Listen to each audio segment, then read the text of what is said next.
बिस्मिल्लाहिर्रहमानिर्रहीम। अस्सलाम वालेकुम दोस्तों, हमने सेक्शन 38 पढ़ा था। वहाँ दो वर्ड्स थे, कल्पेबल होमिसाइड और मर्डर। पहले हम सेक्शन 38 पढ़ते हैं, फिर हम इन दोनों के इंग्रेडिएंट्स पढ़ते हैं कि ये क्या है, फिर कॉन्सेप्ट क्लियर हो जाएगा। तो सेक्शन 38 कहता है कि person concerned in criminal act में be guilty of different offences, यानी कि अगर कोई भी अफराद किसी भी क्रिमिनल एक्ट में मुलविस हैं तो वो मुख्तलिफ जुराइम के कसूरवार हो सकते हैं। Where several persons are engaged are concerned in the commission of criminal act may be guilty of different offences by means of that act. अगर कुछ अफराद कोई भी क्रिमिनल एक्ट सरअंजाम दे रहे हैं और ये क्रिमिनल एक्ट में मुलविस हैं तो वो मुख्तलिफ जुराइम के कसूरवार हो सकते हैं।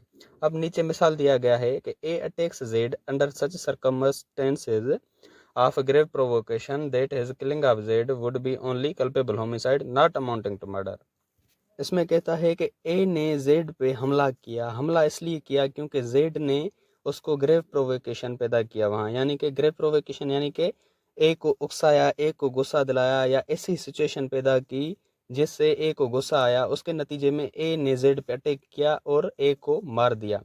अब जो यहाँ ए ने जेड को मारा, ये मर्डर नहीं होगा, ये कल्पेबल होमिसाइड जो है माना जाएगा। अब नीचे कहता है कि B having ill will towards Z and intending to kill him and not having been subject to the provocation assist A in killing of Z here though A and B both are engaged in causing जेड्स death but B is guilty of murder and A is guilty only of culpable homicide. वहीं पर B खड़ा था जब ए Z को मार रहा था, वहीं पर बी खड़ा था और बी की ऑलरेडी जेड से दुश्मनी थी। ठीक है, तो उसने बिल इरादा जेड पे हमला किया जबकि बी को ग्रेव प्रोवोकेशन नहीं मिला था, यानी कि बी को जेड ने गुस्सा भी नहीं दिलाया था, लेकिन बी की ऑलरेडी जेड से दुश्मनी थी और वो जो है बिल इरादा जेड को मारने में ए की मदद की। ठीक है ना। अब यहाँ पे ए और बी दोनों ने मिलके जेड को मारा। ठीक, अब दोनों ही उसके जो मरने के डेथ के कसूरवार हैं, लेकिन ए को जो सज़ा मिलेगी वो कल्पेबल होमिसाइड के तहत मिलेगी और बी को जो है मर्डर की मिलेगी, क्योंकि ए को जो है ग्रेव प्रोवोकेशन मिला, उसने इरादे से उसको नहीं मारा, उसने जेड ने उसको गुस्सा दिलाया इसलिए उसने उसको मारा। तो जो है ए ने जेड को मारा, लेकिन बी की ऑलरेडी दुश्मनी थी उससे, तो बी ने बिल इरादे से उसको जो है जेड को मारा, तो उसको मर्डर की सज़ा मिलेगी। अब यहाँ कल्पेबल होमिसाइड और मर्डर को हम आगे पढ़ते हैं ताकि हमारा कॉन्सेप्ट और भी क्लियर हो जाए। ठीक, यहाँ पर वर्ड है होमिसाइड। होमिसाइड का मतलब है, होमी लिया गया है होमो से जिसकी मीनिंग है ह्यूमन, और साइड लिया गया है कैडर से जिसकी मीनिंग है कट, ह्यूमन कट, यानी कि होमिसाइड यानी कि किलिंग ऑफ ह्यूमन, यानी कि किसी भी इंसान को मारना। अब किसी भी इंसान को मारना ऑफेंस हो भी सकता है, नहीं भी हो सकता है। होमिसाइड मे और may not be offence. Homicide जो है ऑफेंस हो भी सकता है, नहीं भी हो सकता। अब होमिसाइड के दो एग्जाम है, लॉफुल होमिसाइड, अनलॉफुल होमिसाइड। यानी कि एक होमिसाइड जो है लॉफुल होता है, किसी भी इंसान को मारना एक लॉफुल होता है, जस्टिफाइड बाय लॉ होता है, एक अनलॉफुल होता है। अब लॉफुल होमिसाइड पढ़ते हैं। लॉफुल होमिसाइड का जो किस्म है वो है inculpable homicide. Inculpable homicide Latin word है जिसकी मीनिंग है not worthy of blame to kill human, यानी कि इनकल्पेबल का मतलब है नॉट वर्दी ऑफ ब्लेम, यानी कि जिस पे इल्ज़ाम ना लगाया जा सके। अब लॉफुल होमिसाइड का जो किस्म है इनकल्पेबल होमिसाइड, वो ऑफेंस नहीं है, वो जस्टिफाइड बाय लॉ है, यानी कि अगर कोई भी किसी भी इंसान को मारता है तो वो इनकल्पेबल होमिसाइड में जुर्म नहीं माना जाएगा, वो जस्टिफाइड बाय लॉ है, लॉ से प्रूव है। अब इसके जो मिसाल हैं वो क्या है, killing of suspect by police. अगर कोई भी पुलिस वाला किसी मशकूक को मारता है, यानी कि किसी ऐसे बंदे को मारता है जिस पे उसको शक हो कि ये आगे चल के किसी को नुकसान पहुंचाएगा, और उसके नतीजे में पुलिस वाला उसको मारता है, तो वो जो है ऑफेंस नहीं माना जाएगा, वो लॉफुल होमिसाइड में आ जाएगा, इनकल्पेबल होमिसाइड में आ जाएगा। ठीक है ना। तो ये जस्टिफाइड बाय लॉ है, ये ऑफेंस नहीं माना जाएगा। दूसरा मिसाल है किलिंग इन सेल्फ डिफेंस। अगर कोई भी बंदा आप पे हमला करता है, आपको मारने की कोशिश करता है, और उसके नतीजे में आप अपनी सेल्फ डिफेंस में उसको मारते हो, तो ये भी मरा तो इंसान ही ना, वो भी इंसान मरा, लेकिन ये ऑफेंस नहीं माने जाएगी, जुर्म नहीं माना जाएगा, क्योंकि आपने सेल्फ डिफेंस में मारा।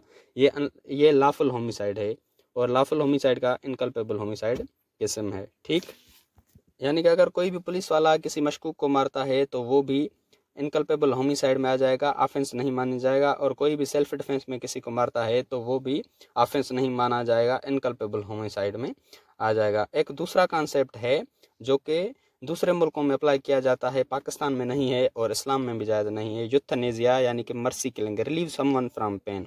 यूथनेजिया ऐसा कॉन्सेप्ट है जिसमें जो अगर यानी कि अगर कोई भी बंदा इतना बीमार है और उसके बचने के चांसेस बिल्कुल भी नहीं हैं और वो तकलीफ सह रहा है तो उसको इंजेक्शन लगा के मार देते हैं, तो यूथनेजिया ये भी दूसरे मुल्कों में इनकल्पेबल होमिसाइड है और जस्टिफाइड बाय लॉ है, लेकिन पाकिस्तान में ये जुर्म है और इस्लाम में भी जायज़ नहीं है, लेकिन दूसरे मुल्कों में ये किया जाता है जो कि इनकल्पेबल होमिसाइड में आता है। ठीक, अब होमिसाइड के दो किस्म मैंने बताया, lawful homicide, lawful homicide clear हो गया, इसका किस्म है इनकल्पेबल होमिसाइड।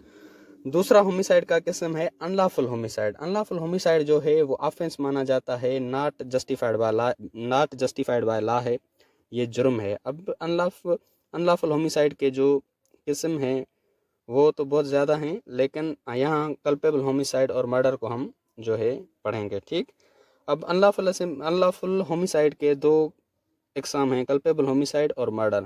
अब इन दोनों को हम पढ़ते हैं, इन दोनों के इंग्रेडिएंट्स पढ़ते हैं, फिर हमारा कॉन्सेप्ट क्लियर हो जाएगा कि इन दोनों में फ़र्क क्या है। यानी कि अगर कोई भी बंदा मरता है, ठीक, तो वो कल्पेबल होमिसाइड में आ जाएगा या मर्डर में आ जाएगा। ये इन दोनों के इंग्रेडिएंट्स हम पढ़ेंगे तो फिर हमारा कॉन्सेप्ट क्लियर हो जाएगा।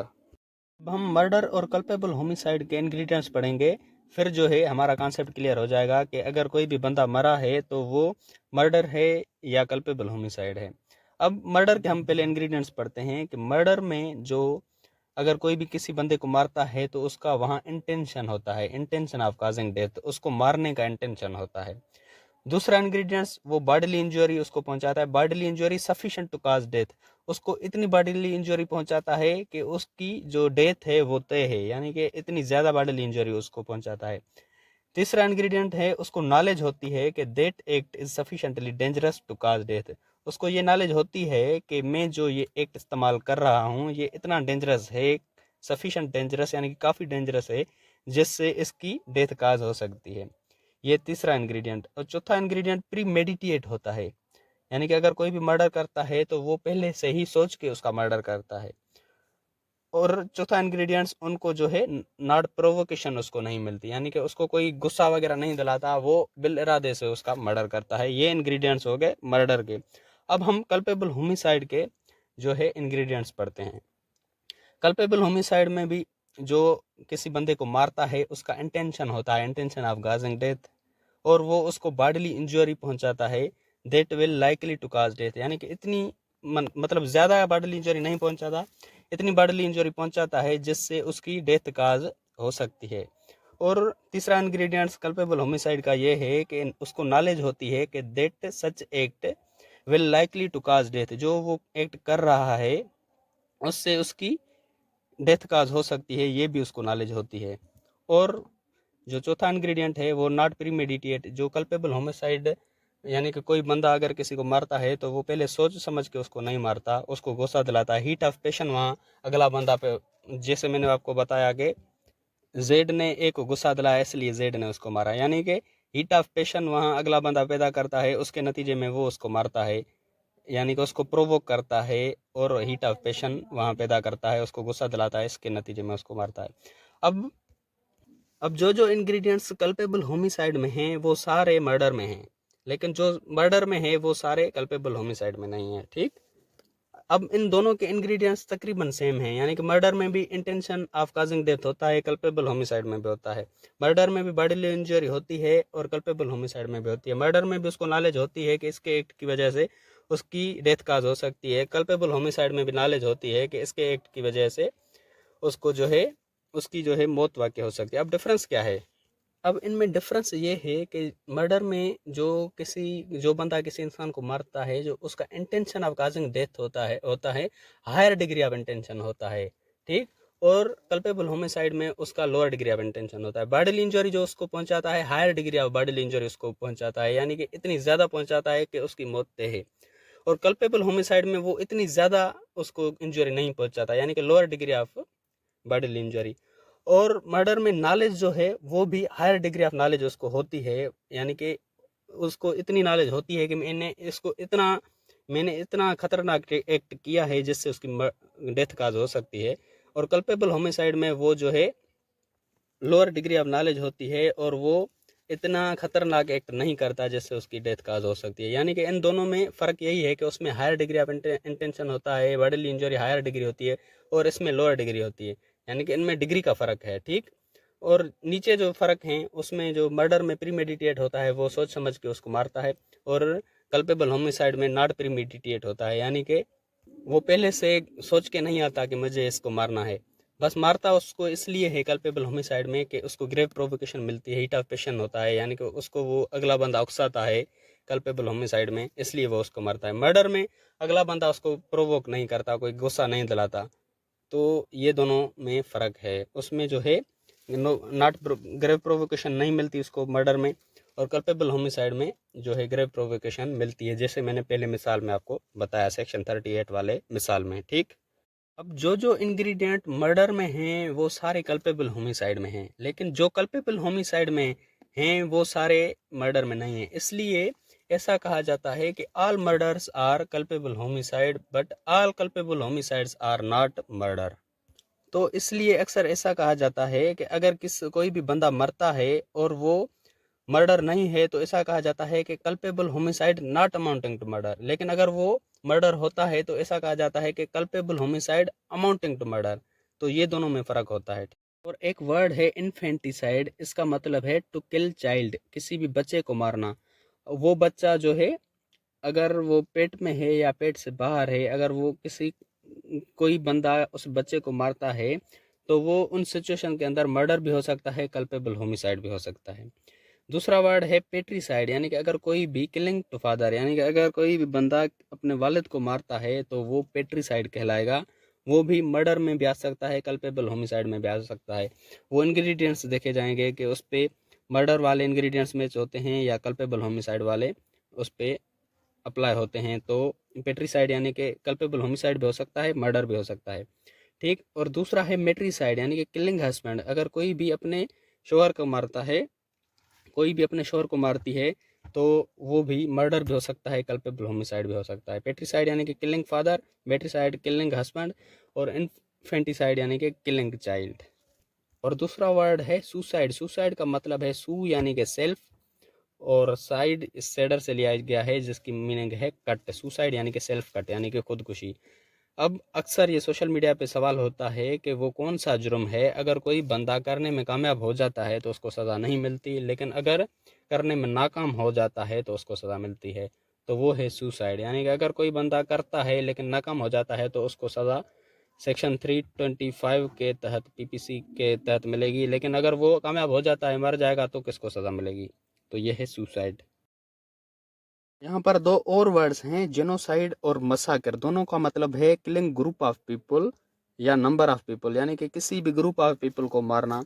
अब इन दोनों में फ़र्क क्या है? दोनों का मतलब है killing group of people. Genocide में क्या होता है कि कोई भी किसी को भी मज़हब के बुनियाद पे या नेशनलिटी के बुनियाद पे या किसी भी पर्टिकुलर ग्रुप को या रेस के ग्रुप को मारता है तो वो जेनोसाइड कहलाएगा। यानी कि किसी को भी उसके मज़हब के बुनियाद पे, उसकी नेशनलिटी के बुनियाद पे अगर मारा जाए, उस ग्रुप को मारा जाए, तो उससे जेनोसाइड कहा जाएगा। और मसाकर जो है यानी कि killing number of people without discrimination. Massacre में क्या होता है कि रेस के बुनियाद पे नहीं मारा जाता या किसी भी रिलीजन या नेशनलिटी के बुनियाद पे नहीं मारा जाता, बस कोई भी पॉलिटिकल पर्पस हासिल करने के लिए अगर किसी भी ग्रुप ऑफ पीपल को मारा जाए तो उसको मसाकर कहेंगे। अगर बात की जाए पनिशमेंट की, अगर किसी पे मर्डर साबित हो जाता है तो उसकी पनिशमेंट जो है वो डेथ है या इम्प्रिजनमेंट फॉर लाइफ है, और उसके साथ फ़ाइन भी होगा। यानी कि या सज़ाए मौत होगी या फिर सज़ाए कैद होगी हमें लाइफ टाइम, और उसके साथ फ़ाइन होगा। लेकिन अगर किसी पे कल्पेबल होमिसाइड साबित हो जाता है तो उसकी सज़ा दो हिस्सों में तकसीम की गई है। अगर कोई भी किसी को मारता है, कल्पेबल होमिसाइड उस पे साबित हो जाता है, अगर उसका वहाँ इंटेंशन और नॉलेज था, उसको मारने में इंटेंशन भी उसका था और उसकी नॉलेज भी थी कि इसको ये बॉडीली इंजरी पहुंचाने से ये मर सकता है, तो उसकी जो सज़ा है वो लाइफ टाइम भी सज़ा हो सकती है, और 10 साल तक की या फिर 10 साल तक की सज़ा होगी, और उसके साथ फ़ाइन भी होगा। लेकिन अगर उसका वहाँ इंटेंशन शामिल नहीं है, सिर्फ नॉलेज थी उसको, तो उसको लाइफ टाइम सज़ा नहीं होगी, उसको 10 साल तक की कैद की सज़ा होगी और फाइन भी होगा। तो बहुत से वकील ये कोशिश करते हैं कि उसके क्लाइंट पर कल्पेबल होमिसाइड साबित हो, मर्डर साबित ना हो, क्योंकि मर्डर साबित हुआ तो डायरेक्ट उसको डेथ या लाइफ टाइम की सज़ा मिलेगी, लेकिन कल्पेबल होमिसाइड साबित हुआ तो इम्प्रिजनमेंट फॉर लाइफ होगी या 10 साल तक की सज़ा होगी या फाइन होगा।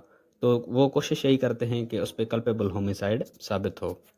अगर आपको लॉ के रिगार्डिंग किसी भी टॉपिक की वीडियो चाहिए तो वो टॉपिक लिख के साथ में लॉ स्टूडेंट्स प्लेटफॉर्म लिख के यूट्यूब पे सर्च करेंगे तो आपको सबसे पहले मेरी ही वीडियोस मिल जाएंगी, जिससे आप अपना इजीली कॉन्सेप्ट क्लियर कर सकते हैं।